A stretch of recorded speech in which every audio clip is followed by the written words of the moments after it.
এটা হচ্ছে টমেটোর চাটনি, এটা হচ্ছে মুসুর ডালের ভর্তা, আর সাথে আছে কেরালা মাছের মাছ ভাজা। আমি আজকে আপনাদেরকে দেখাবো কিভাবে মুসুর ডালের ভর্তা বানাতে হয়। নাটানা সম্পূর্ণ দেখেন, আশা করি ভালো লাগবে। আসসালামু আলাইকুম, আশা করি আপনারা সবাই ভালো আছেন। তো মুসুর ডালের ভর্তা বানাতে গেলে প্রথমে আপনার পেঁয়াজ সুন্দর করে ফুলফুলি করে নেবেন। যারা মুসুর ডালের ভর্তা খাবেন তাদের জন্য এই ভিডিওটা। তো তারপর হচ্ছে শুকনো মরিচগুলো আপনি পায়ে গুঁড়া গুঁড়া করে নেবেন হাত দিয়ে, বা যদি আপনার কাছে অন্য কোনো জিনিস থাকে সেগুলো দিয়ে আপনারা এভাবে গুঁড়া গুঁড়া করতে পারেন। তারপর কিন্তু হাতটা ভালো করে ধুয়ে নিয়ে নেয়, কিন্তু চোখে লাগলে সমস্যা হবে। তো আমরা দেখেন সরিষার তেল দিয়ে যে শুকনো মরিচগুলো একটু ভাজা নিছি, মানে একটু টালাই নিছি, যেটাই বলে আপনারা। তো পায়ে এখানে 8-10টা শুকনো মরিচ আছে। তো এখন মানে একবারে গুঁড়া গুঁড়ো করে ফেলতেছি। তারপর হচ্ছে অল্প লবণ দিছি, লবণ দিয়ে হচ্ছে ভালো করে একটু কষালতেছি। আপনারা এভাবে কষালবেন, যেহেতু মুসুর ডাল ভর্তাটা যেভাবে করতেছি আপনারা সেভাবে করবেন, আমরা যেভাবে দেখাবো আপনারা সেভাবে করবেন। তাহলে আপনার মুসুর ডালের ভর্তাটা আপনারা খাইতে খুব মজা পাবেন। আমি কসম করে বলতে পারি আমার ভর্তাটা খুব মজা হয়েছে, ভালো লাগছে। আপনারা চাইলে আমাদের মতো একদিন বানায় খাইতে পারেন। যদি ভালো না লাগে তাহলে আমাকে বলতে পারেন, আমি 100% গ্যারেন্টি দেবো আপনাদের ভালো লাগবে। তো এখানে হচ্ছে মুসুর ডাল প্রায় আধা কেজির মতো নিচ্ছি, সিদ্ধ করে নিচ্ছি আগে দিয়ে লবণ দিয়ে, অল্প লবণ দিয়ে সিদ্ধ করার পর এটা এসে আপনি যে শুকনো মরিচ পেঁয়াজের সাথে মিক্স করছেন এটার সাথে দিয়ে দিবেন। তো আমরা এটা দিয়ে দিচ্ছি আধা কেজির মতো। এই যে মুসুরি ডালটা বাজারে তো পাওয়াই যায়, একটু বড় ছোটো আছে আর একটু বড় বড় মুসুরি ডালটা নিয়ে আসবেন। তারপর হচ্ছে অল্প আবার একটু কষালবেন, সুন্দর করে একটু কষাইলে নেবেন, যাতে লবণ শুকনো মরিচ সবগুলো একবারে মিক্স খায়। ঠিক আছে, আমরা যেভাবে করতেছি ভাই সেভাবে করেন, আপনাদের মতো ভালো লাগবে জিনিসটা। তারপর হচ্ছে এই যে হতা পাতা বা অনেকে দইন্যা পাতা বলে, তো এই জিনিসটা হচ্ছে আপনারা দিয়ে দিবেন। আমরা একটু সুন্দর করে রেখে দিচ্ছিলাম। তো এখন হচ্ছে এই যে হতা পাতা দিয়ে দিছি। এখন দইন্যা পাতাটা দেওয়ার পর সুন্দর করে আবার একটু কষালবেন। আমাদের বাসাটা ব্রাহ্মণবাড়ির ভাষা, তো একটু আশা করি যারা বুঝতে পারতেছেন তাদের জন্য, যারা ব্রাহ্মণবাড়ির মানুষ তারা হয়তো আমার ভাষাগুলো বুঝতে পারতেছেন। তো কষানোর পর এখন হচ্ছে পান কোম্পানির সরিষার তেলটা দিবেন। আপনার যে কোনো কোম্পানি দেন, তো পান কোম্পানির সরিষার তেলটা পাওয়া যায় বেশিরভাগ, তো এটা দিছি। তো সরিষার তেলটা ওতে দিবেন পরিমাণ মতো, যতটুকু দিলে মনে হয় যে হবে ঠিক ততটুকুই দিবেন। তারপর আবার কষালবেন।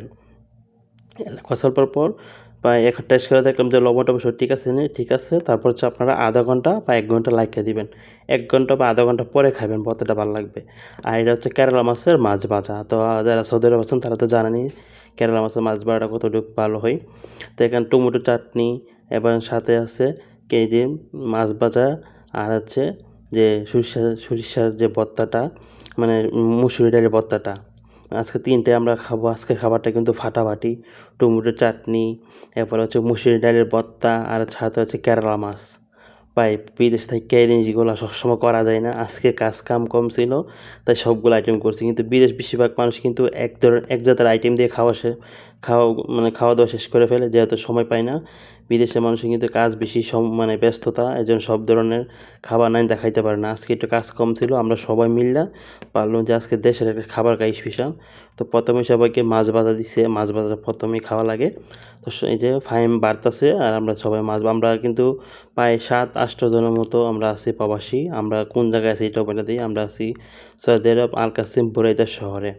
তা আমরা সবাই কিন্তু প্রবাসী, কেউ 7 বছর, কেউ 5 বছর, কেউ 3 বছর। আলহামদুলিল্লাহ আমার প্রায় 7 বছর হয়ে গেছে সৌদি আরব, আমি আল কাসিম শহরে আছি।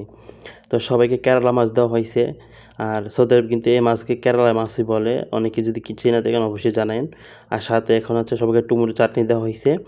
এখন যে খাবারটা যেটা আপনাদেরকে দেখাইলাম, যে মুসুর ডালের ভর্তাটা ভাই অসাম লাগছে। এই 3টা খাবারের মধ্যে মুসুর ডালের ভর্তাটা আমার খুব পছন্দ হয়েছে। আপনারা চাইলে এভাবে বানায় খাইতে পারেন, আশা করি আপনাদের খুব ভালো লাগবে। আমি যেভাবে দেখাইছি এভাবে ভর্তাটা বানায় খাইয়েন একদিন ভাই, তারপর আপনাদের খুব ভালো লাগবে। আধা ঘন্টা রেখে দিবেন ভর্তাটা, মানে কাজ শেষ হয়ে পর আধা ঘন্টা 1 ঘন্টা রেখে দিবেন, 1 ঘন্টা পর ভর্তাটা খাইবেন।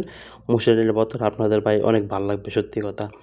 তো যারা ভর্তা পছন্দ করেন তারা একবার আমার মতো এভাবে মুসুর ডালের ভর্তাটা বানিয়ে খাইয়েন।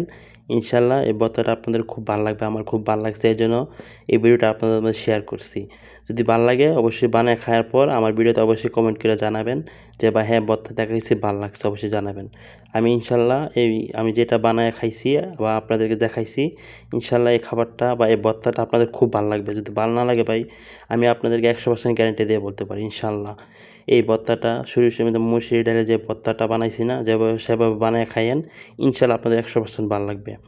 আর আপনাদের কাছে যদি ভিডিওটা ভালো লাগে অবশ্যই লাইক কমেন্ট শেয়ার করে দিবেন, তাহলে আমার ভিডিও করতে আর উৎসাহ হয়। তো আজকের পর্যন্ত টাটা।